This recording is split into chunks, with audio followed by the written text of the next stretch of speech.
कुणाचं ना कुणाचं तरी लग्न आपल्याला आठवतं. तर स्वतःचंच झालं असल्या कारणाने मला माझं आठवतच असतं कायम.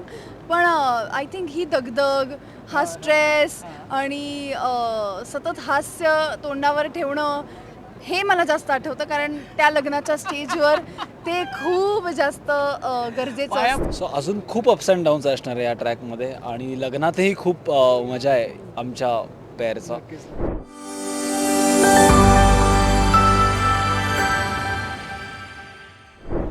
नमस्कार, मी नितीन मोरे. लेट्सअप मराठीमध्ये तुमच्या सगळ्यांचं स्वागत करतो आहे.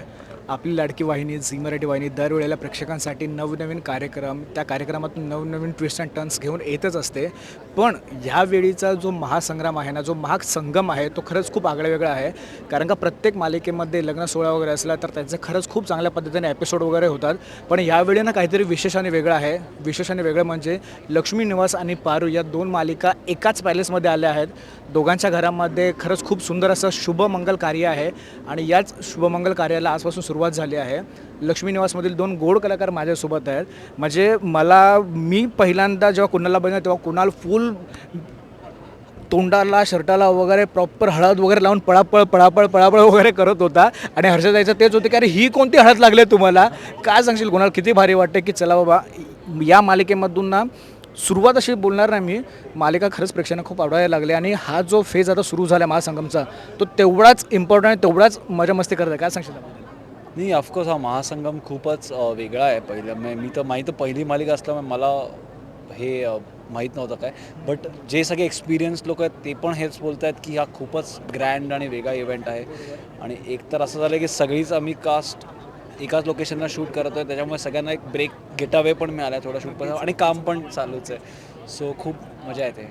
बरं, तर अक्षय नॉस्टॅल्जिया झालं आहे का की अरे यार हे होत होतं तेव्हा, आता कुठेतरी असं झालं आता हे? नाही नाही, पण सगळे लग्न म्हटल्यावरच असं वाटतं की कुणाचं ना कुणाचं तरी लग्न आपल्याला आठवतं.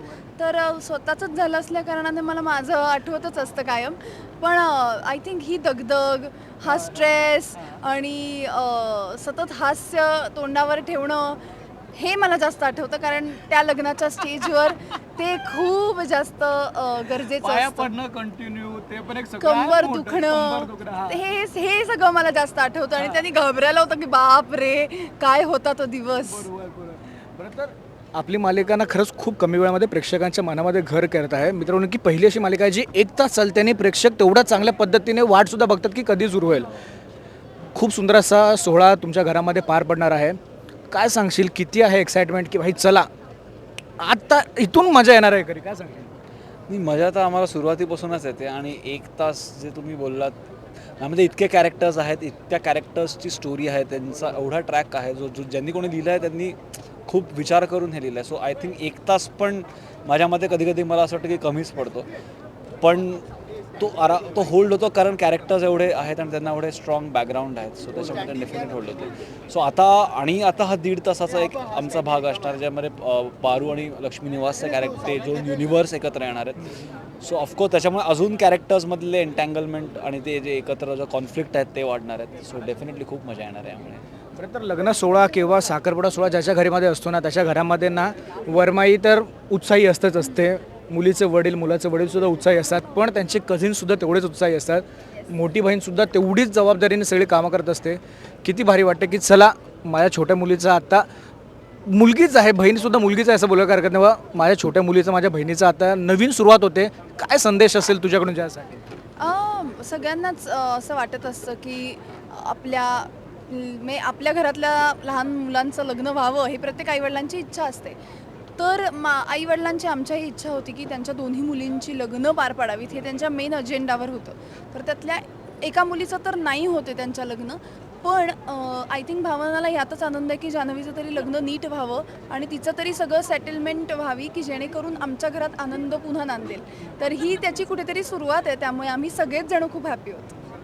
बरं, तर मालिकेमध्ये ना जो रफ्ता माणूस असतो ना, तो कधी ना कधीतरी त्याला कुठे ना कुठेतरी पॉईंटला पाझरा फुटतो. मालिकेच्या सुरुवातीलाच पाझर फुटलेला आहे तुला. प्रेमात पडायची सुरुवात झाली आहे, प्रेमात पडलासुद्धा आहेस. पुढे काय घडणार आहे, कसं सगळं चालणार आहे, किंवा आहे कन्व्हिन्स तर होत नाहीत आहेत, पण काय कसं होणार? थोड्या प्रमाणामध्ये फ्रेंडशिप झाली आहे, काय सांगशील? सो अजून खूप अप्स अँड डाऊन्स असणार आहे या ट्रॅकमध्ये आणि लग्नातही खूप मजा आहे आमच्या पेअरचा.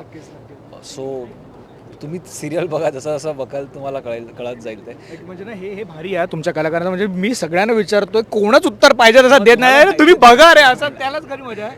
मग एक शेवटचा प्रश्न तुला विचारायला आवडेल. बहिणीचं लग्न आहे, आईने तर खरंच खूप चांगल्या पद्धतीने आम्हाला आमंत्रण दिलं आहे, सगळ्यांना निवेदन केलं आहे. बहीण म्हणून प्रेक्षकांना काय आमंत्रण देशील आणि बापाकडे काय मागशील की बाबा सगळं विघ्न हरून का? मी प्रेक्षकांना एवढंच सांगू इच्छिते की आमच्या जयंत आणि जान्हवीच्या लग्नाला तुम्हाला हजर राहायचं आहे.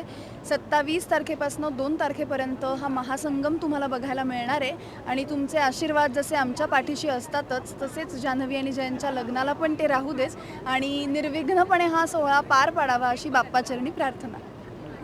नाही, खरंच खूप भारी वाटतं. पुन्हा एकदा धन्यवाद. तुम्ही आम्हा पत्रकारांना या लग्न सोहळ्यामध्ये यायचं खरंच खूप चांगलं आमंत्रण दिलं, त्याबद्दल तुमच्यासोबत तुमच्या संपूर्ण टीमला ऑल द व्हेरी बेस्ट. आणि लग्न सोहळा पण खरंच खूप धनक्यात चांगल्या पद्धतीने पार करूया. थँक्यू सो मच आणि थँक्यू तुम्ही आल्याबद्दल.